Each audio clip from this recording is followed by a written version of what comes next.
Welcome to another episode of Rainbows and Rage. It's me, Rainbows. And I'm Rage. So, yeah, we tried to avoid it. We could not avoid it any longer. We need to talk about Trump. So much. Months are passing in mere hours and days. It's crazy. So, we're going to keep it to two general topics, just the most recent ones, I suppose. Would you like to start? He's on vacation. But he's not technically on vacation. He's making calls. And meetings. Meetings and calls. And briefcases and people. He's had plenty of vacation time.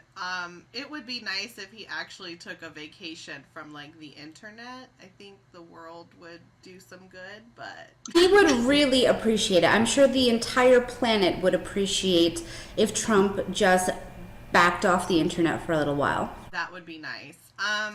He tends to take vacations every weekend, so this is not really anything new. Did he not say one of his campaign promises was that he was not going to leave the White House? Yeah, he was saying how Obama golfed too much and spends too much time on the golf course, which is funnily enough where he spends all his time. By this time in Obama's presidency, he had only spent, I think, about 11 days from what I read, and now Trump is tallying up to almost 50 days. But it's not really a vacation because he's working. So by now everybody has heard what Trump has said about how there's going to be fire and brimstone and, you know, he's going to cast a magic spell. Who knows? Who knows what is in Trump's head right now? This is not the sort of thing that a world leader should be saying. I mean, you need to be diplomatic. You cannot threaten people. And then, you know, I see on the internet people are like, oh yeah, let them bomb Korea, let them do this, let them do that. There are human beings that live there. It is not a country with just Kim.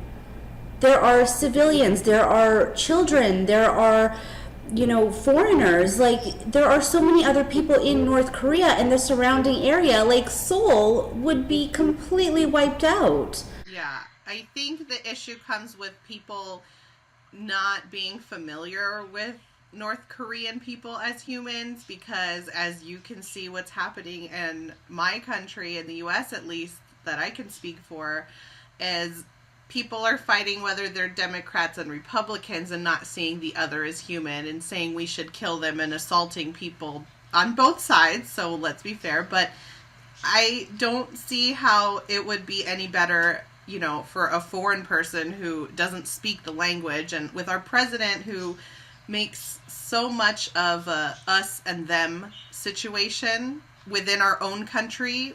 So speaking on broader terms, like an international viewpoint, it's even worse. He doesn't see them as people. He probably doesn't even see them as, like, human beings or living creatures. Like, it doesn't matter to him. It's all just a game. It's all just a show. It's all just what he can talk about and blab about and make a ruckus about, because he wants to be seen as this big, tough hero of his own story, and it's just insane. You bring up an interesting point. I'm sort of digressing here, but the fact that he doesn't see other kinds of people as human beings, same goes with the trans community. You know, he campaigned on the promise that he was going to defend trans rights, and all of a sudden he's like, nope, you guys can't be in the army, and he does it over tweet. Like, he doesn't even understand the process of putting policies into place. Right. And even over tweets, like there was recently an attack on a U.S. mosque here, and he never mentioned anything about that.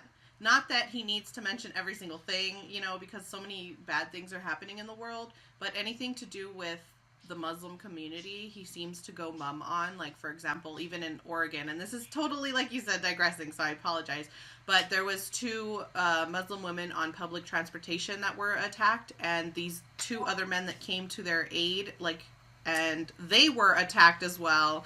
So he never mentioned anything about that, never, you know, spoke to anything about that. But anything else in the world, anything that has to do with him, anything that has to do with how bad Muslims can be, or different races of people, or, you know, different sexes, because we know he's very sexist as well, is like fair game for him to tweet about 24/7. Like, there was an attack in France that he just tweeted about, and now their only explanation for him not saying anything about the U.S. attack on the mosque was that they needed to get all the information first, because they wanted to know it wasn't a liberal actually doing the attacking. It's pretty unbelievable.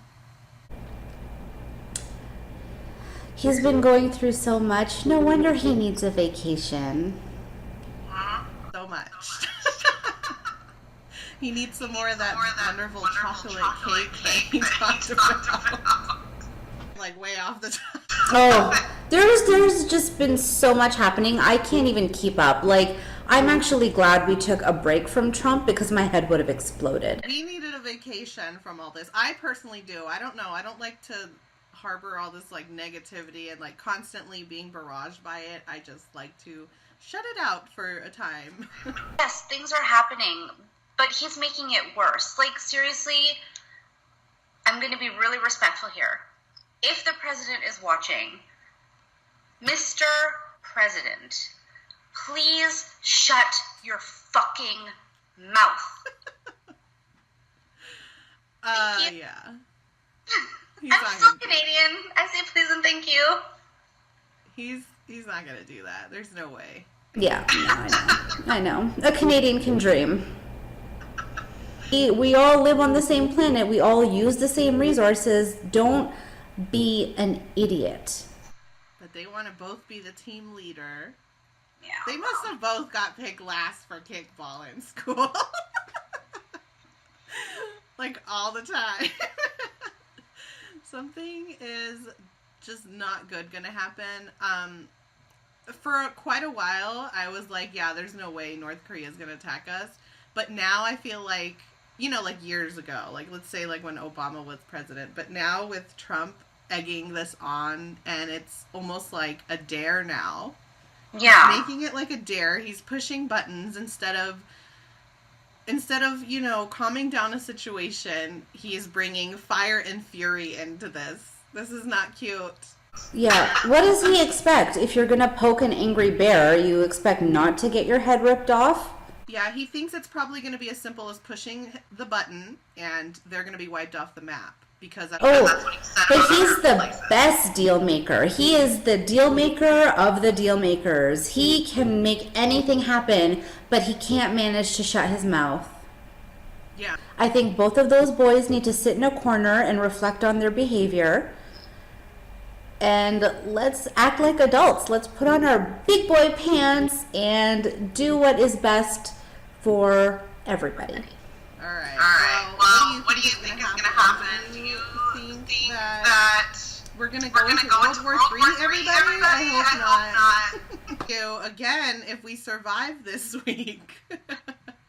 Bye. Bye. Yeah, that was weird and creepy when he said, like, where's the bride? What? Yeah, that's a nightmare. And where the hell is Mike Pence at? Like, can you corral your buddy? Oh, he's too busy, you know, taking care of mother.